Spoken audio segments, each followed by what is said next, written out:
Tem gente que faz sacanagem. Eu já ouvi e presenciei pessoas dizendo coisas tão insanas acerca do que elas acham que é ou não pecado. Aí no achar já começa errado, né? Mas até mesmo a psicologia, sobretudo na psicanálise freudiana, que reduz o homem aos seus impulsos sexuais, vê a religião como neurose, mas principalmente dizendo que a Igreja de Cristo limita a vida das pessoas. Freud exclui a possibilidade da religião como algo positivo para o homem. Ele vai falar que a religião ela apenas ocupa um lugar de pai, um lugar paterno, de carência.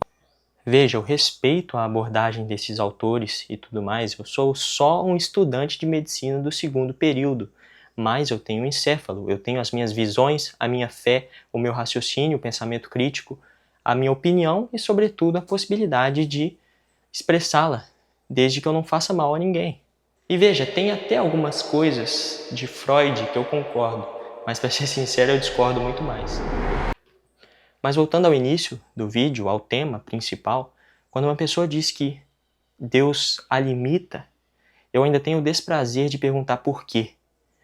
Aí vem uma resposta que é fodedora. Não, velho, é que se eu for pra igreja eu vou ter que largar meu beckzinho, o êxtase, o LSD. Aí eu falo, né? Só consigo pensar, porque isso deixa a gente em choque. Graças a Deus. Senão, aí vem mais paciente pra mim no futuro, né? Não, o que me deixa mais em choque ainda é quando a pessoa diz: ah, não vou pra igreja porque se eu for eu não vou poder fazer mais sexo e pipipi, popopó. Aí, vamos lá. Quando essa discussão se sucedeu, eu perguntei: com que frequência você faz sexo? Aí falou: 6 vezes. Aí eu, numa inconveniência absurda, né, mas precisava entender, 6 vezes por mês. Aí falou: semana. Aí, para uma pessoa que não tá casada, não vê nem como pecado mais. É um esporte. E é um atleta olímpico, praticamente.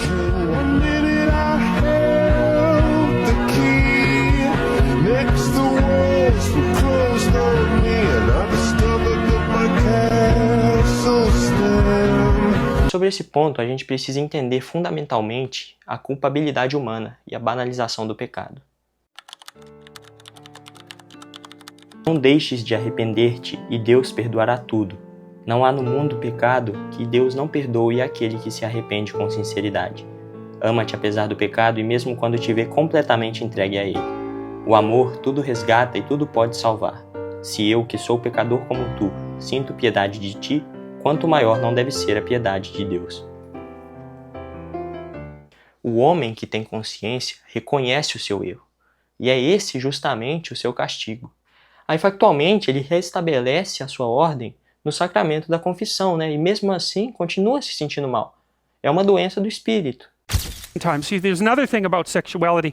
Modern people like to think that there's nothing dangerous about sex, and that is like the stupidest thing you could possibly ever hypothesize, because everything about it is dangerous. It's dangerous emotionally, it's dangerous socially, it's dangerous because of the possibility of unwanted pregnancy, and it's dangerous because of the possibility of sickness, and that's a major one. I mean, E eu te convido a pensar.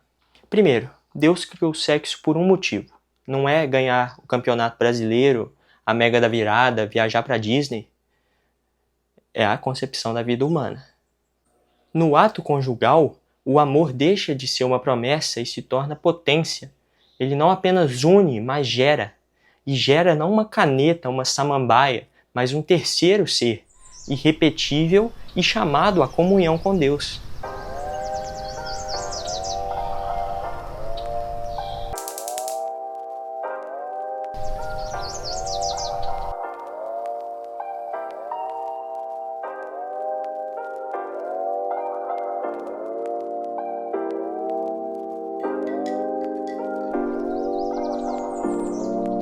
Dei uma pesquisada aqui na Suma Teológica, em alguma parte que falasse sobre isso, e eu achei, no volume 5.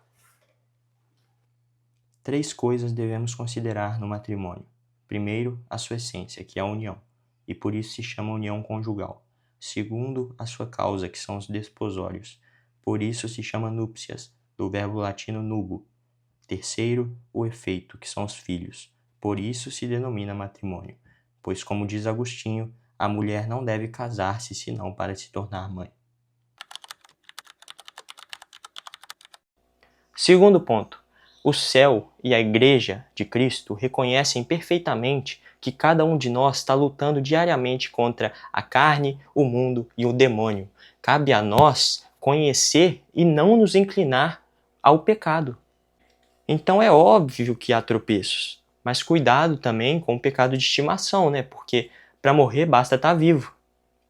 E é difícil mesmo, mas é para isso que a gente tem que se ordenar. Se você quer ser cristão, você tem que entender que a sua vida vai ter limites. Tudo eu posso, mas nem tudo me convém. Se você quiser fazer tudo o que você quer, você não presta para ser cristão. É simples assim. Talvez e muito provavelmente você pensa que está aqui para ser feliz, mas você não está. E você vai ver e vai presenciar e ser convidado às maiores depravações que você pode imaginar. O cara chega pra você e diz, não, velho, nesse carnaval nós vamos fumar uma bala, sei lá, usar uma bala, virar do avesso, traçar. E as mulheres também, eu tenho dó. Ai, amiga, vamos pra lancha do urso, dos cria, fumar pó de tutti-frutti, dar o troboscópio. Tem mulher que se submete. Não tem nada que uma pessoa de bem possa fazer. Se tem uma coisa que você não consegue controlar no outro, é o que ele pensa, o que ele fala e o que ele faz. Mas conselho... sinceramente, eu acho que já tá na hora de encerrar esse vídeo, porque eu fico puto. Mas tem uma frase do Lorax, na verdade é uma pergunta, né? O Lorax é aquele bicho laranja, esquisito, de bigode. O filme. Ele pergunta, pra onde uma árvore cai? Pra onde ela se inclina. Então cuidado pra onde você se inclina. Tá bom? Entendeu ou não? Se inscreve no canal. Me segue no Instagram.